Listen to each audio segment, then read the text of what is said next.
She walks between worlds. Her name carried on the lips of warriors and lovers alike. Some call her Vanadis, the lady of the Vanir. To others, she is Mardöll, the sea's glittering light. But who is she really, and what secrets do her many names hold? Before she walked among the Aesir, before the war between gods shaped the 9 realms, Freya was Vanadis, the shining jewel of the Vanir.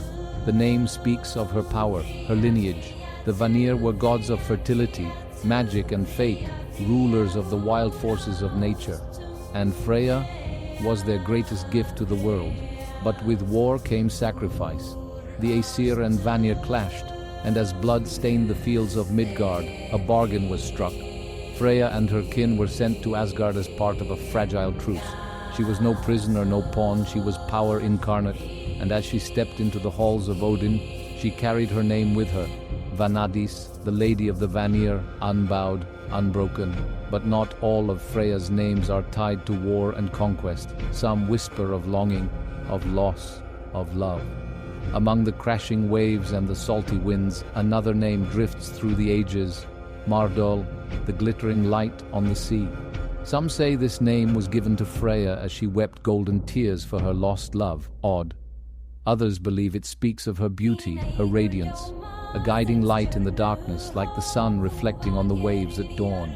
But who was Odd? A husband, a god, a shadow lost to time.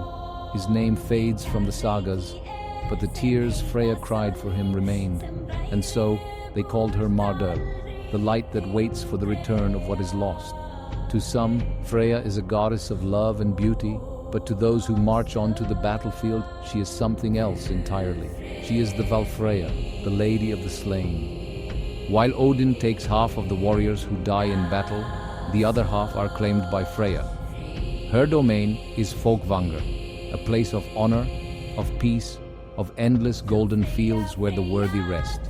Unlike Valhalla, where warriors train for Ragnarok, Folkvanger offers something different, a place of peace, a reward without war, and so she became Valfreya, the warrior's final solace, a goddess who not only guided love but guided the dead, love and war, beauty and death, 2 faces of the same divine force.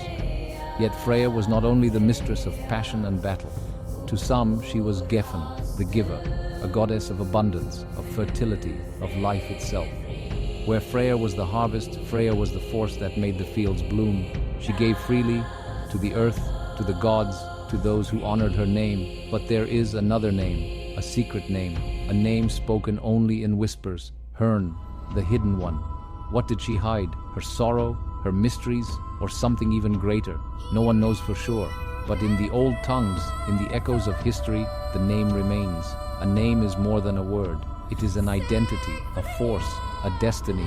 And Freya's names tell us who she truly is, a goddess of many faces, many realms, many powers.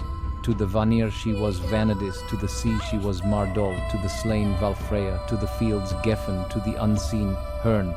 But what of the most famous name of all? Freya, the name that means lady.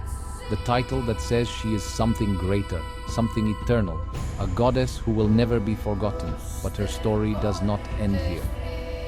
Watch next.